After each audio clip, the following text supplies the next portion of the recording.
21세기 사도행전을 쓰며 사는 사람들, 진행의 이상진 장로입니다. 여러분 안녕하셨습니까? 오늘 이 시간에는 오사카, 일본 오사카에서 사역하고 계시는 장성희 선교사님과 함께 했습니다. 선교사님 안녕하십니까? 네, 안녕하세요. 예, 이렇게 만나서 반갑습니다. 반갑습니다. 특별히 글로벌 복음방송 선교대회를 이 나고야에서 하고 있는데 네. 이 지역에 함께 참석하셔서 사역 얘기를 듣고 싶은데요. 네. 우리 장성희 선교사님 먼저 본인 소개 좀 부탁드리겠습니다. 네, 오사카 카리스 차페 가미지라는 곳에서 사역하고 있는 장승희 선교사라고 합니다. 반갑습니다. 네, 우리 장성희 선교사님, 아마 우리 시청자들이 장성희 선교사님이 언제 오사카에 오셔서 사역하고 계시는지 궁금하실 것 같아요. 네. 좀 말씀 부탁드리겠습니다. 네, 오사카에 온 거는 지금으로부터 24년 전이고요. 네, 24년 전이니까 제가 24살에 왔거든요. 그렇습니까? 네. 네. 그러니까 딱 반절 이렇게 네. 왔네요. 네. 저는 이제 유학으로 일본에 오려고 했었는데 하나님께서 이제 선교사로 나가라라는 음성을 주셨어요. 네. 주셔가지고 이제 나라를 정하지 못했었는데 기도하는 중에 어떤 게 일장 마른 사람들이 저를 보고서 살려달라고 도와달라고 하는 그런 환상을 보게 돼요. 네. 기도 중에. 네. 네, 하나님 누가 나에게 이렇게 도와달라고 하냐고 했을 때 일본 지도를 보여주시더라고요. 네. 그래서 하나님의 그런 부르심, 그 선교하는 그 나라가 일본에 있는구나라는 것을 알게 되었습니다. 네. 그러니까 젊었을 때부터 선교를 하기를 마음을 먹으셨나요? 그렇다면 남편과 함께 그냥 남편이 선교사를 가시니까 따라오시게 되셨나요? 그러니까 남편과는 전혀 상관없이 네. 처음에 제가 교회를 20살에 처음 나가게 됐어요. 네네. 나갔는데 21살 때 하나님께서 선교사로 나가라라는 음성을 주셨고요. 그리고 22살에 그 환상을 보게 됐고 23살에 일본 복음 선교회라는 선교 단체에서 제가 훈련을 받기 위해서 스스로 찾아가게 됩니다. 네. 네, 거기서 이제 지금의 남편인 남편을 만나고 네. 또 일본에 대한 비전이 있다라고 하여서 같이 일본 선교에 대한 비전을 가진 형제이기 때문에 결혼해서 이렇게 오게 되었습니다. 그러시구만요. 네. 20살에 예수님을 발견하고 내가 예수님을 나의 구주로 모셨다 할 것 같으면 이 20살 같으면 다 장성한 후 아니에요? 네네. 그렇게 되셨다면 어떤 계기가 있어서 교회에 나가시게 되셨는지 네. 궁금하네요. 네. 네. 20살 때까지는 교회와는 전혀 관계가 없는 삶이었고요. 네. 저는 이제 부모님이 계시는데 상당히 부유하게 자랐어요. 그래서 네. 부모님이 뭐 잘 공급도 해주시고 또 대학도 다 알아봐 주셔가지고 네. 이 대학에 이 과를 갔으면 좋겠다 해서 이제 들어갔는데 유아교육과를 들어갔거든요. 네, 네. 갔는데 제 적성에 맞지 않은 거예요. 그래서 부모님이 다 결정을 해주셔서 이렇게 복종하는 순종하는 마음으로 왔지만 부모님도 저의 인생에 대해서 다 책임져 주시지는 못하구나. 거기에 대해서 제가 상당히 방황을 하게 돼요. 제 진로에 대해서. 네. 그러면서 부모님이 가장 최위라고 생각했는데 그게 아니라는 생각에 제가 미래에 대한 소망을 많이 방황을 하게 되는데요. 네. 그때 제가 한 친구를 만나게 돼요. 네. 그 친구가 크리스찬 친구였고 그 친구가 교회를 이제 인도에서 제가 가게 됐는데 그때가 찬양 예배였던 것 같아요. 네. 찬양 예배였는데 그 찬양 가사가 하나님이 나를 창조하셨다라는 내용이었어요. 네. 아빠, 엄마가 나를 만드셨다고 생각했는데 나를 네. 만드신 분이 하나님이다라고 했을 때 아빠, 엄마도 이렇게 나를 잘 아시는데 나를 만드신 분이 하나님이라면 나의 미래와 나의 진로도 다 아시겠구나. 그래서 제가 그 자리에서 모든 것들이 다 해결을 받게 돼요. 제 마음에. 네. 네. 네, 정말 20살에 그때 참 이거 뭡니까 아주 청년의 때 하나님께서 이렇게 정말 부르셔서 하나님의 인도하심이 있는 곳에 이렇게 따라가지 않았나 하는 그런 생각이 들거든요. 네. 일반적으로 그냥 교회 안 다녔던 사람이 그냥 호기심으로 갈 수도 있고, 네. 물론 이제 어떤 부도적 그런 관심을 가지고 갈 수도 있지만, 거기 가서 곧 예수님이 말씀에 따라서 나를 창조하신 분이라는 것이 내 마음속에 터치되는 그 순간이 하나님이 이미 우리 선교사님을, 장승희 선교사님을 나의 딸이다라고 이렇게 확신을 주기 위한 하나님의 부르심이 아닌가 이렇게 생각하거든요. 그렇다면 그 친구와 이제 계속 믿는 친구가 계속 사귀면서 교회 생활을 열심히 하셨겠구만요. 네. 그때 생활은 어땠습니까? 네. 교회 나갔는데 너무 천국 같은 거예요. 교회 생활이. 네. 그래서 이렇게 3대, 4대가 같이 손잡고서 교회를 나오는, 예배를 같이 나오는 그런 모습을 보면서 믿음의 가정이 이렇게 귀하구나. 나도 믿음의 가정이었으면 좋겠다. 내 앞으로. 저는 부모님도 교회 안 나가시고 제가 7식구인데 저 혼자 이렇게 제일 먼저 교회 나가게 된 그러니까 거죠. 다섯 형제, 자매들이 계시구만요. 그래서 교회를 가서 이제 부모님이 이제 아직 안 믿으시기 때문에 부모님을 위해서 구원을 위해서 기도하게 됐고, 그리고 그런 내용들을 이야기했을 때 많은 분들이 중보기도라는 거를 해주시더라고요. 네, 그렇죠. 그래서 그런 중보기도의 힘을 얻고 그 다음 해에 21살 때 1년 후에 아버지께서 교회에 나와셔서 예수님을 믿게 됩니다. 그 아버지가 예수님을 믿게 되니까 어머니도 당연히 바로 믿게 되셨죠. 바로 믿게 되시고 그렇게 하니까 또 형제간들도 다 나오시고 지금 우리 선교사님께서 예수님을 영접함으로 말미암아 온 가정이 구원을 역사가 일어나네요. 네, 맞습니다. 아주 정말 믿지 않는 이 청년을 하나님 그 청년의 친구가 이 교회에 이렇게 인도하게 되고 예수님을 그 순간의 말씀 한마디에 감동을 받고 예수님을 영접하게 되고 가정을 다 구원에 이르는 그런 역사가 1년 만에 일어났다, 그렇죠? 네, 맞습니다. 와, 대단합니다. 그것만 하더라도 지금 하나님의 상급이 클 것 같아요. 네. 그 다음에 이제 어떻게 선교사의 길이 이렇게 진행이 되는 겁니까? 네, 그래서 제가 유학생으로 오려고 했는데요. 그런데 이제 선교단체에서 이제 형제를 만나게 됐고 유학을 제가 그냥 포기를 하게 됩니다. 포기를 하고 하나님께서 유학으로가 아니라 이제 풀 선교사로 파송받아서 오게 되는 것을 원하시는구나라고 알게 되어서 이제 23살에 결혼을 해서 바로 24살 때 일본으로 오게 됐습니다. 자, 아주 극초 스피드로 예수 믿고 그 다음에 가족들 구원 다 시키고 그 다음에 유학 가는 길을 막으시고 남편과 만나서 함께 풀타임으로 풀타임으로 선교사의 사역을 걷게 됩니다. 우리 여러 방송을 들으시는 여러분들 어떻게 생각하세요?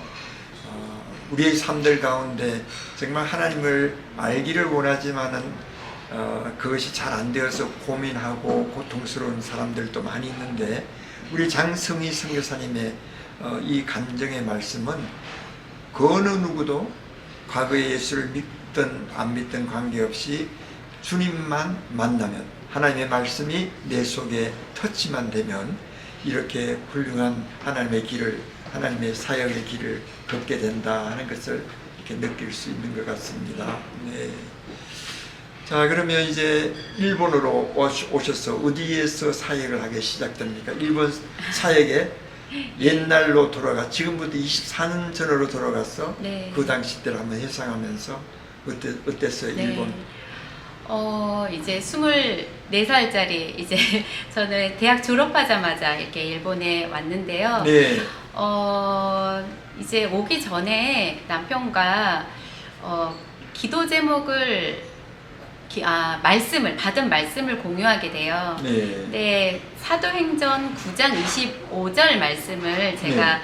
받고서 네. 이제 일본 선교를 시작하는데 남편도 동일하게 9장 25절 말씀을 받았더라고요. 네. 그래서 이제 기도하고 있는 사울에게 네. 가서 사울을 안수해서 눈에 비닐을 끼는 그런 이제 그런 사역인데 네네. 그런 말씀을 주시면서 어느 교회에서 저희가 사역하기를 원하시는지, 그것은 그 사회에서도, 일본 사회에서도 버림받은 사람, 그런 곳으로 보내시겠다라는 것을 알게 됩니다. 그래서 네. 저희가 처음으로 간 곳은 야쿠자. 네. 이제 야쿠자가 헌신해서, 현직 야쿠자가 헌신해서 목사님이 되셨는데 그런 일본 목사님의 교회에서 3년 동안 네. 협력 선교사로 시작했습니다. 네.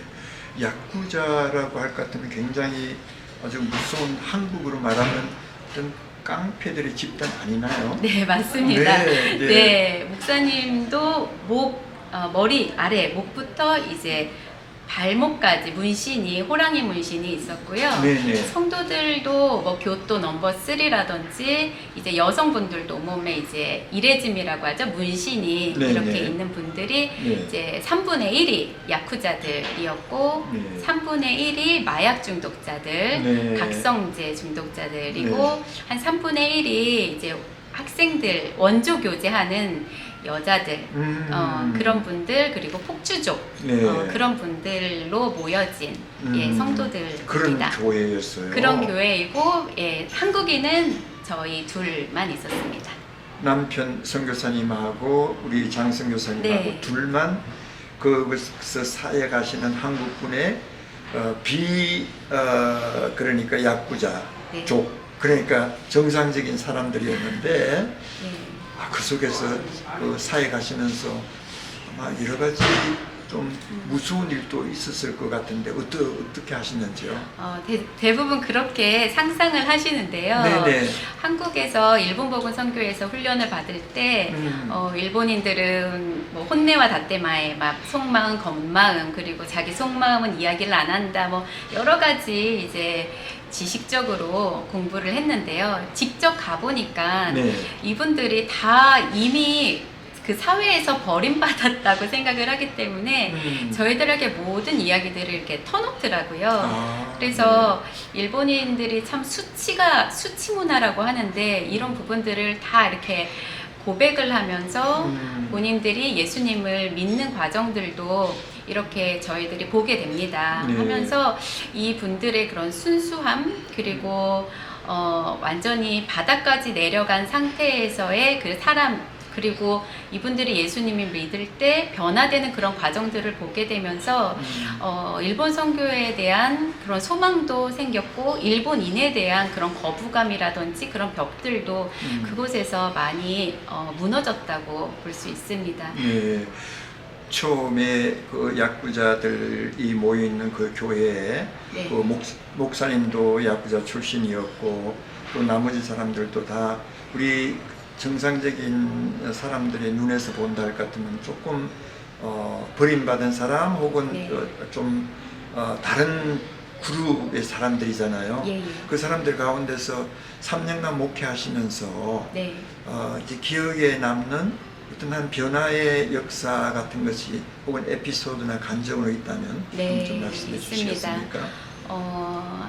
거기는 이제 부모가 자녀가 이제 마약 중독에 빠져가지고 네. 온 이제 가정이 있었는데 이제 10년 동안 자녀가 마약 중독이었어요. 각성제 중독이었는데 10년 동안 몰랐던 거예요, 부모님이.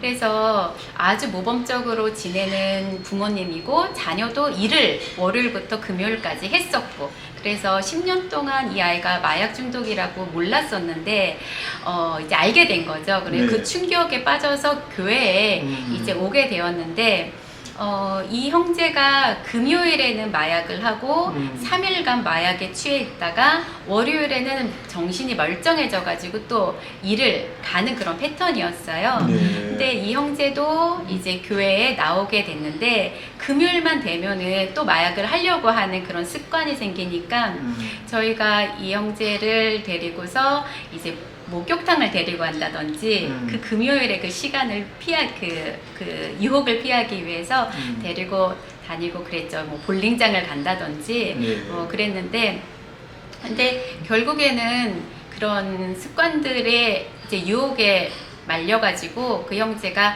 또 마약을 하게 돼요. 마약을 하게 되는데 마약을 하고 나서 저희를 마약 그 취한 상태에서 저희 집에 찾아오게 됩니다. 네. 취하면서 엉엉 울면서 나는 이거를 그만두고 싶다고 해서 그때 그 3일 동안 밥을 먹지 않거든요. 이제 마약을 하면은. 네. 근데 그때 죽을 끓여주고 그리고 기도를 해주고 하면서 그날 그 형제가 마약을 그만두게 됩니다. 네. 그만두게 되고 그리고 그 형제가 헌신을 해서 지금은 목사님이 되셨어요. 그렇습니까? 네. 그래서 동경에서 지금 네. 예, 목회를 하고 있습니다. 네, 그 얼마나 정말 마약에 찌들려서 고통받는 그 사람이 우리 선교사님의 좋은 케어를 받아서 이제 신학교를 졸업하고 목사가 된다고 하는 것은 네. 굉장히 큰 하나의 그 진전인 것 같아요. 예. 와. 근데 지금은 어때 마약을 완전히 끊고 예. 목회를 잘하고 계시나요? 그럼요, 예. 네. 너무 참 가슴 떨리는 하나님께서 가장 좋아하실 것 같고 많이 듣는 사람들도 굉장히 참 스릴이 있는 그런 하나의 그 얘기 같습니다. 예. 또 혹시 다른 에피소드들이 있다면 네. 네. 에피소드가 있는데 그 야쿠자 교회에서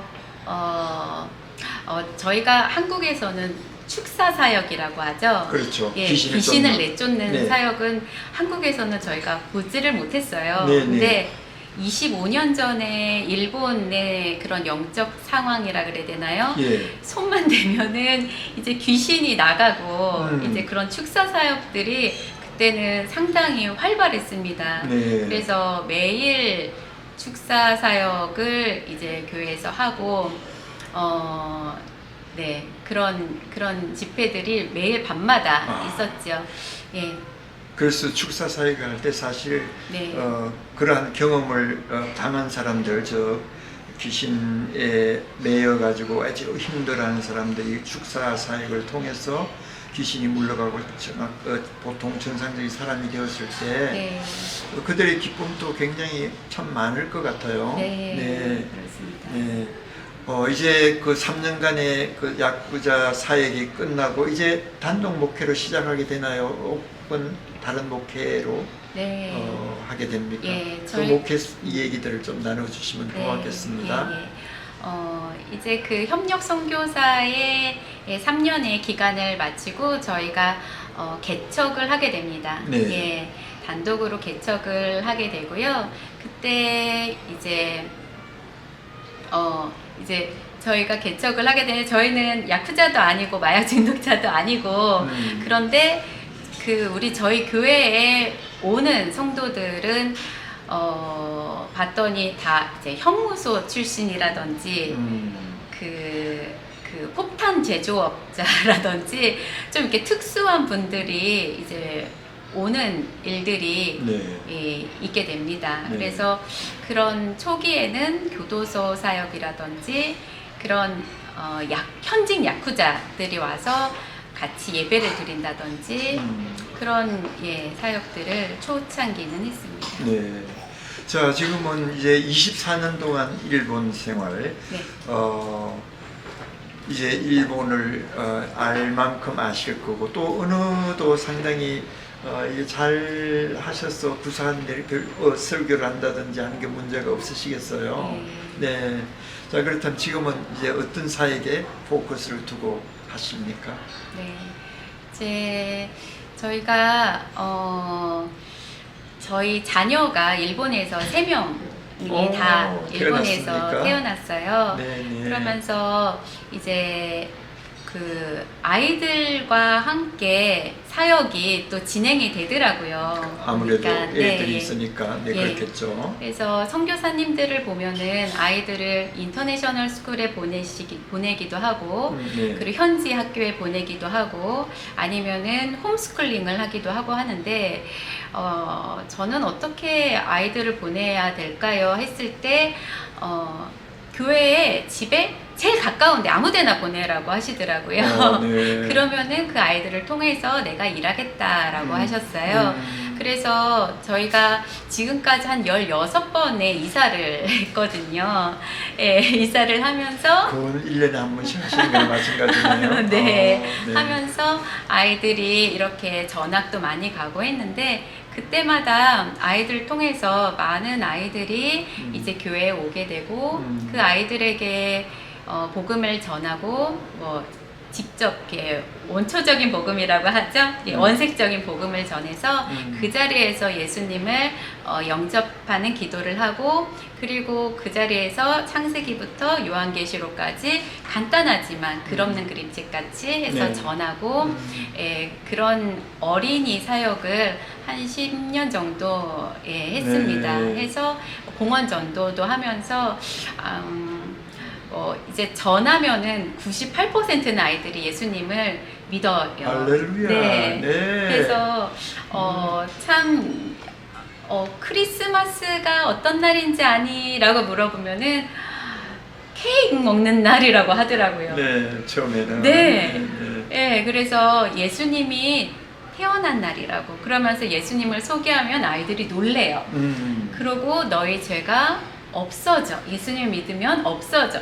그러면 그 얘기를 펑펑 울면서 코피까지 흘리면서 네. 아이들이 부들부들 떨면서 예수님을 영접하는 일들도 있었습니다. 그래서 어린이 사역을 청소년 사역을 한 저에게는 좀 많이 아이들 저희 자녀를 통해서 이제 하셨고 지금은 아이들이 이제 대학생 이제 다 고등학교를 졸업했기 때문에 네. 그런 어린이 사역은 지금 좀 이렇게 마무리가 됐는데요.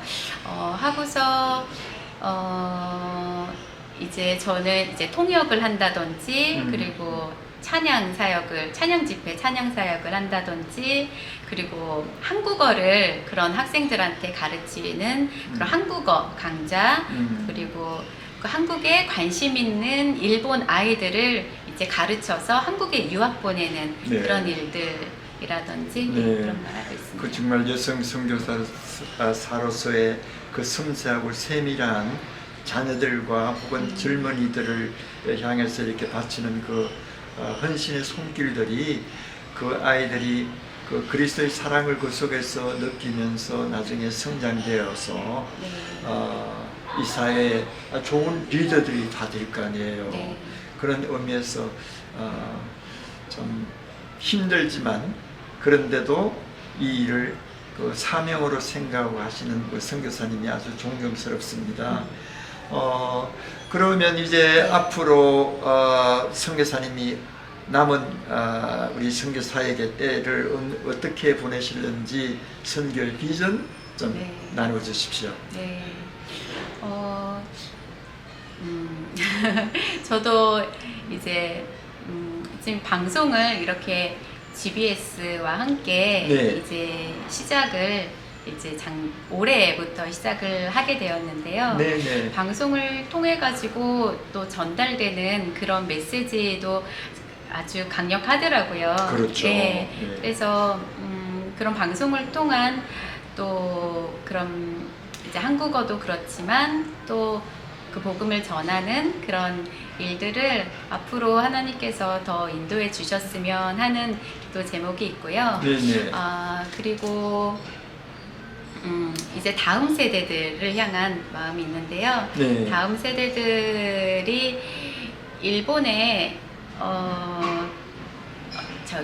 그 가정 폭력이 많이 있습니다. 네. 그리고 엮이는 가정들이 있어서 일본 아이들이 많이 바깥으로 내몰리는 상황들이 이제 있습니다. 네. 그래서 그런 아이들을 좀 케어하는 그런 사역들이 앞으로 열어지기를 기도하고 있습니다. 네, 우리 선교사님의 그 섬세한 손길과 그 어머니로서의 그 자녀들을 품는 그 마음을 가지고 엮이는 우리 그 일본의 그 자녀들, 특별히 그러한 가정들을 향해서 이렇게 기도하시고 또 중보하시면 하나님이 그 기도를 잘 들어 응답하실 것 같아요. 우리 선교사님의 그 마음, 그 순수한 그 복음에 대한 그 마음과 또 이 일본을 꿈꾸면서 그 꿈속에 이 가난한 뼈가 남아있는 그곳으로 가라고 한 것이 바로 일본을 향해서 한 것이 아닌가 생각하면서 정말 일본에 보내주신 하나님, 그리고 순종하며 일본에 와서 사역하시는 선교사님, 선교사님과 선교사님 가정에 큰 복이 임하기를 간절히 바라겠습니다. 우리 마지막으로 청취자들에게 한번, 애청자들에게 한번 기도의 제목 주시면 고맙겠습니다. 일본은 겉으로 봤을 때는 맛있는 것도 많고, 그리고 사람들이 참 친절해 보이고 좋아 보이고, 그리고 한 번쯤은 가보고 싶은 나라 일본이라고 하는데요. 하나님 눈에는 일본인들이 어떻게 보일지 저는 24년 전에 하나님께서 보여주셨어요.